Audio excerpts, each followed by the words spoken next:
It's the Church of Jesus Christ.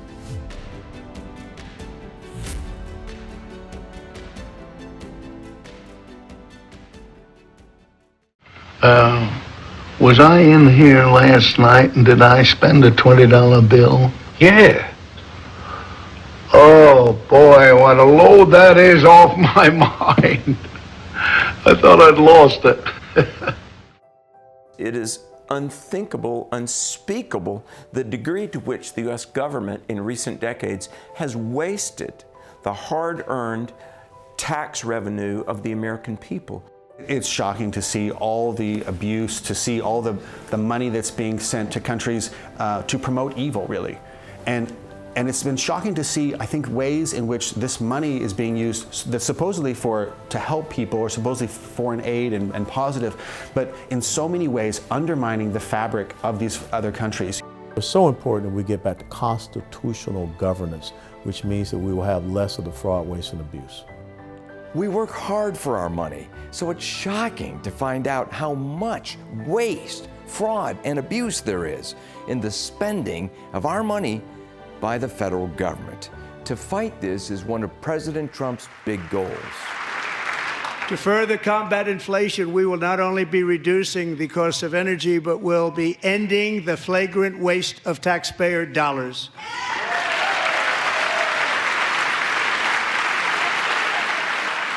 Just listen to some of the appalling waste we have already identified.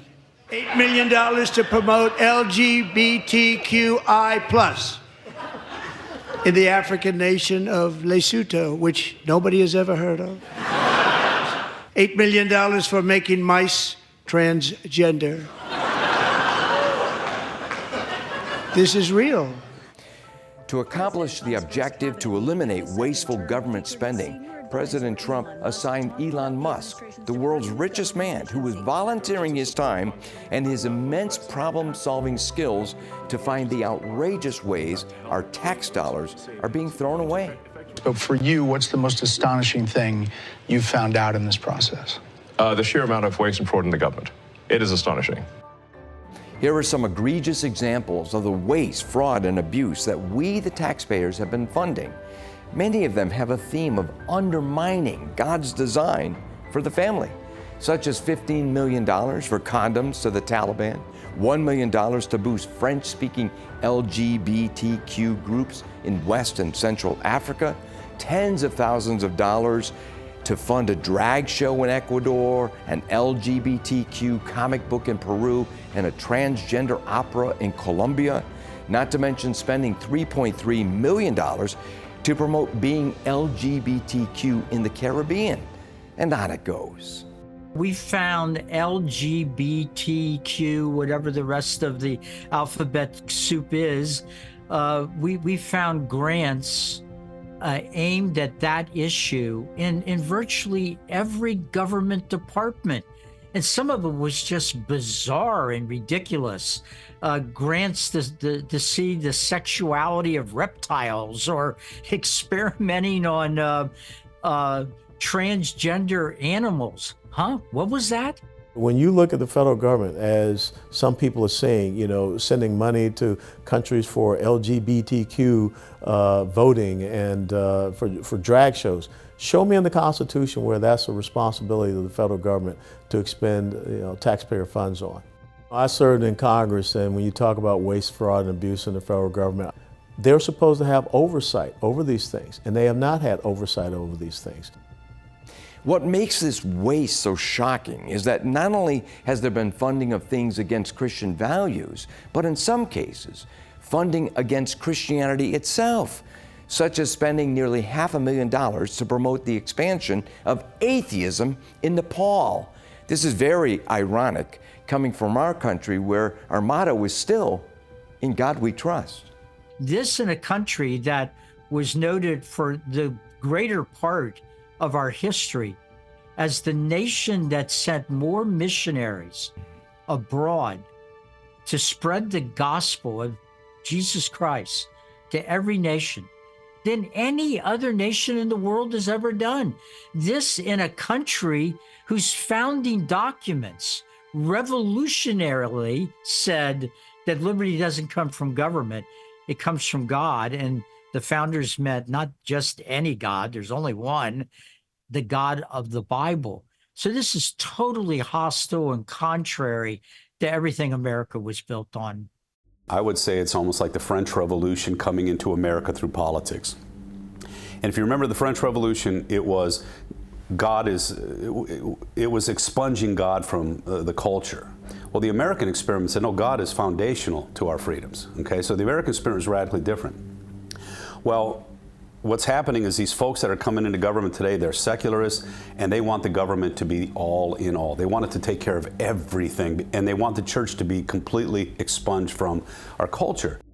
You can't escape the conclusion that when you have an administration in place, and sometimes even when you've got a good president, the bureaucracy in Washington will often subsidize things that are anti-God, anti-family, anti-parents, and anti-reliable standards of right and wrong. It will actively undermine the things that make societies work, and certainly undermine things that the great majority of the American people, even today, embrace.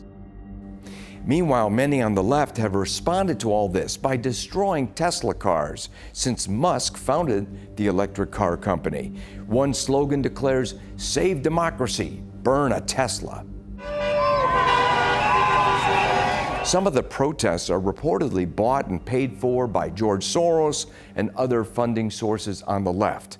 Protesters come in on buses and are given pre-made signs.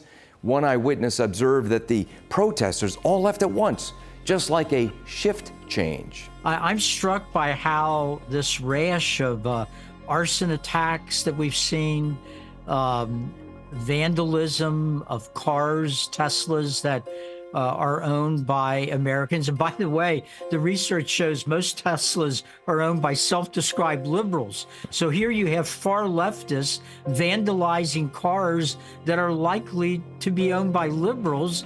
But the thing that jumps out at me that's so obvious is the silence. You seldom see a liberal senator or a liberal congressman call a press conference, go to a microphone and say, "Stop that. I don't like Elon Musk. I believe he's cutting things that shouldn't be cut." But that is no reason to engage in violence against Tesla owners. Meanwhile, Christian leaders note that this is a critical moment to fight against these ungodly expenditures that undermine Christian values and faith at taxpayers' expense. And we have an unprecedented opportunity we've never had before, with President Trump at the helm and DOJ leading the way to uncover this fraud, waste, and abuse, and anti-American, anti-Christian funding that's been going on for years, to change it permanently and cut and slash this federal spending. Because if we don't, America is doomed. We can't continue on this path, and moreover, we can't continue to fund things that actually undermine America, and that's what they've been doing for decades. So it is morally wrong for us as Americans to allow the theft to continue against our children. Waste, abuse, fraud, set aside, it's simply wrong. And we as Christians need to be very outspoken about how wrong it is to steal from our children and our grandchildren for generations to come. When the left gets complete control in a state, they go after our churches, they go after parents, they go after Christian education, go after homeschoolers, they go after religious liberty. You can't sit by and just watch. I wouldn't want to stand before the throne and have to answer the question, what were you doing when the greatest nation in the world was being taken down by its enemies, foreign and domestic?